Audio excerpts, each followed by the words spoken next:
Hello friends, welcome to Educatory classes. आज से class शुरू होती है मर्केंटाइल लॉ की।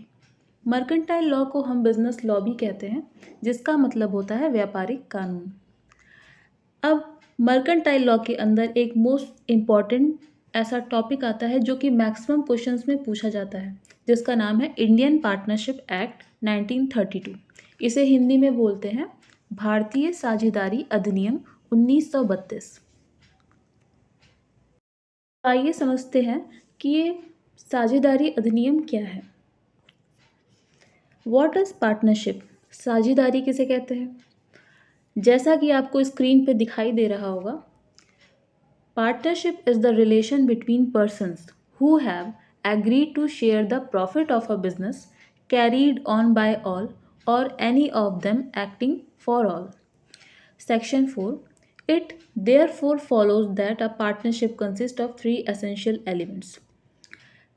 पार्टनरशिप में जो 1932 की जो धारा सेक्शन 4 दी गई है, इसके अंदर पार्टनरशिप क्या कहता है कि एक साझेदारी दो पर्सन्स का, दो या दो से अधिक लोगों के बीच में एक साझेदारी है। क्या करने की? कोई भी बिजनेस करने की, कोई व्यापार करने की, जिसमें आप प्रॉफिट और लॉस को बांट सकते हैं। तो इसके एलिमेंट्स क्या हैं, या इसमें एलिमेंट्स दिए हैं, 3 एसेंशियल एलिमेंट्स। आइए उसे भी पढ़ लेते हैं। What is partnership? फर्स्ट क्या है? It must be a result of an agreement between two और मोर पर्सन। एलिमेंट्स पहला पहला एलिमेंट्स ये कहता है कि ये एक तरह का क्या है, रिजल्ट है एग्रीमेंट का, जो कि दो या दो से अधिक व्यक्तियों के बीच में होता है। दूसरा, the agreement must be to share the profit of the business. एक ऐसा एग्रीमेंट, एक ऐसा अनुबंध कह सकते हैं जो कि व्यापार के सभी लाभों को बांटने के उद्देश्य से किया जाता है, लाभ और हानि को। तीसरा कहता है the business must be carried on by all और any of them acting for all. कोई भी व्यापार या तो एक के द्वारा चलाया जा रहा हो, या फिर उसमें जितने भी पर्सन्स इन्वॉल्व हैं उनके भी द्वारा चलाया जा रहा हो। तो ये 3 इम्पॉर्टेंट एलिमेंट्स हो गए। All these essentials must coexist before a partnership can come into existence. कोई भी साझेदारी तभी कहलाएगी जब ये 3 इम्पॉर्टेंट एसेंशियल एलिमेंट्स जो हैं इसमें इंक्लूड होंगे। फर्स्ट क्या है? दो या दो से अधिक व्यक्ति हों, टू और मोर पर्सन। दूसरा क्या है? बिजनेस के सभी लाभ और हानि को आपस में बांटना है। तीसरा क्या है कि बिजनेस को या तो एक चला रहा है, या तो उसमें से जो भी पर्सन इन्वॉल्व हो उसमें वो काम कर रहे हैं। सिंपल वर्ड में समझा दिया। तो नेक्स्ट पे आते हैं। Essential elements of partnership. अब इसमें उस एलिमेंट्स को डिफाइन किया गया है। टॉपिक है एग्रीमेंट। एग्रीमेंट मतलब समझौता। Partnership must be the result of an agreement between two और more person. An agreement from which relationship of partnership arises may be expressed. It may also be implied from the act done by partners and from a consistent course of conduct being followed, showing mutual understanding between them. It may be oral in writing. ये agreement का जो para है ये क्या कहता है? इसमें बताया है कि पार्टनरशिप किससे अराइज हो रहा है? एक समझौते से। दो या दो से अधिक व्यक्तियों के बीच में कोई ऐसा समझौता जिसमें व्यवसाय करने के उद्देश्य से काम किया जा रहा है, वो हो गया एग्रीमेंट। तो एग्रीमेंट में ये आपके पास पार्टनरशिप एक तरह से वॉलंटरी कहा जाता है, एक ऐच्छिक है। आप इसे एक किसी अधिनियम के द्वारा भी पारित कर सकते हैं, या फिर म्यूचुअल अंडरस्टैंडिंग के अकॉर्डिंग भी आप ये बिजनेस कर सकते हैं। तो इसमें ये कहता है कि ये ओरल भी होता है और रिटन फॉर्म में। रिटन में क्यों कहा जा रहा है? क्योंकि अगर आप अधिनियम को, एक्ट को फॉलो करते हैं और ये पार्टनरशिप को रजिस्टर करते हैं, अपने बिजनेस को रजिस्टर्ड करते हैं, तो ये रिटन फॉर्म में कहला गया। ओरल फॉर्म में क्यों? क्योंकि आप एक अंडरस्टैंडिंग के बेसिस पे, यानी हम ऐसे व्यक्तियों को अपने बिजनेस में चुन रहे हैं, दो या दो से अधिक व्यक्तियों को, जिस पे हमें विश्वास है कि हम इनके साथ अपना बिजनेस कर सकते हैं। हम इनके आपस में लाभ और हानि का आपस में बांट सकते हैं। ठीक है? तो एग्रीमेंट में सबसे पहला पार्टनरशिप का जो एसेंशियल एलिमेंट्स कहलाता है वो होता है समझौता, एग्रीमेंट। दूसरा जो टर्म है उसका नाम है sharing profit of the business, यानी व्यवसाय के लाभ का वितरण। First, there must exist a business that is trade, occupation and profession. The motive of the business is the acquisition of gains. Therefore, there can be no partnership where there is no intention to carry on the business and to share the profit thereof. ये paragraph क्या बता रहा है कि business का main काम, business को चलाने का मेन उद्देश्य यही होता है कि हम प्रॉफिट अर्न करें। कोई भी काम, कोई भी आदमी ये नहीं चाहेगा कि हमें लॉस ही अर्न करना है। हम कोई भी बिजनेस सेटअप करेंगे तो हम ये नहीं चाहेंगे कि हमें हमेशा लॉस ही हो। हम प्रॉफिट के उद्देश्य से ही एक बिजनेस को चलाते हैं। तो या तो आपका कोई ट्रेड हो, व्यापार हो, ऑक्यूपेशन हो, व्यवसाय हो, या आपका प्रोफेशन, पेशा हो, किसी भी तरह के बिजनेस में सबसे पहला जो मोटिव होता है वो होता है एक्विजिशन ऑफ गेन्स, लाभ का उद्देश्य। तो कह रहा है therefore there can be no partnership where there is no intention.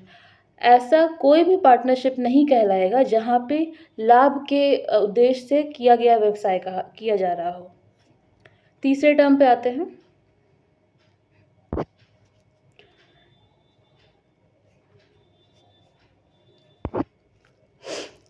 Third कह रहा है business carried on by all और any of them acting for all. जब बिजनेस में, पार्टनरशिप में हमें क्या चाहिए होता है, मिनिमम हमारे पास 2 मेंबर होने चाहिए, 2 पर्सन, और मैक्सिमम हमारे 2 और मोर पर्सन, 2 या अधिक, 2 या 2 से ज़्यादा। मैक्सिमम में एक लिमिट है, आगे उसके बारे में पढ़ेंगे। तो कह रहा है कि each partner carries on the business as a principal as well as the agent on the behalf of other partners. This is the cardinal principle of the partnership law. ये क्या है, पार्टनरशिप का लॉ क्या कहता है कि business जो है हर एक पार्टनर चला रहा है। एक नियम है कि हर एक पार्टनर को हम मानते हैं कि वो बिजनेस चला रहा है। अगर किसी पार्टनरशिप बिजनेस में 4 पार्टनर हैं जिसमें से एक एब्सेंट है तो बचे हुए 3 पार्टनर उसको बिजनेस को चला रहे हैं। ये होना चाहिए। ये एक क्या कहता है, प्रिंसिपल, एक पार्टनरशिप का नियम कहता है, लॉ कहता है। Therefore, the true test of partnership is mutual agency rather than a sharing of profits. So हमने 3 essential elements को डिस्कस कर लिया। फर्स्ट है एग्रीमेंट, यानी समझौता हुआ। दूसरा क्या किया है कि बिजनेस में प्रॉफिट को शेयरिंग करने का उद्देश्य होना चाहिए। तीसरा कहता है कि बिजनेस एक या जितने भी पार्टनर हैं वो हम मानते हैं कि वो सभी चला रहे हैं और आपस में क्या होनी चाहिए, एक म्यूचुअल अंडरस्टैंडिंग हो जानी चाहिए। ये हो गया 3 एलिमेंट। अगले पे आते हैं, distinction between partnership and firm. अब ये क्या कह रहा है, अब हमारे पास एक पार्टनरशिप है और एक फर्म। ये फर्म का वर्ड कहाँ से आया, आगे इसके बारे में पढ़ेंगे। Persons who have entered into partnership with one another are called individual partners. ठीक है, जो पर्सन पार्टनरशिप, एक साझेदारी में एंटर करते हैं वो क्या कहलाते हैं, इंडिविजुअल पार्टनर्स कहलाते हैं। ठीक है, वो जो पर्सन है, 2 और मोर पर्सन, वो क्या कहलाएगा, partners. And collectively and the name under which the business is carried on is called firm name. अब ये 2 या 2 से अधिक पार्टनर अगर आपस में जुड़ जाते हैं, कलेक्टिवली कोई काम कर रहे हैं, इकट्ठे किसी काम को कर रहे हैं, तो उस फर्म को, उसको हम फर्म बोलेंगे, और जिसके नाम से वो रजिस्टर्ड बिजनेस चला रहे हैं वो कहलाता है फर्म। ये मैंडेटरी नहीं है कि आपका बिजनेस रजिस्टर्ड ही हो। आप इसमें साझेदारी अधिनियम में, साझेदारी में यही तो ये है कि ये क्या है, स्वैच्छिक है, वॉलंटरी है।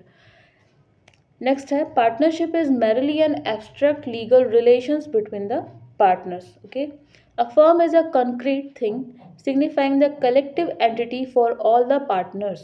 Partnership is thus that invisibility which binds the partners together, and firm is the visible form of those partners who are thus bound together.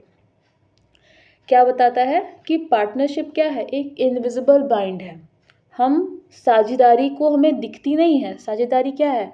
हम ये मान रहे हैं कि इस साझेदारी में एक या दो से अधिक व्यक्ति इसमें इन्वॉल्व हैं, इसमें किसी व्यवसाय को काम कर रहे हैं।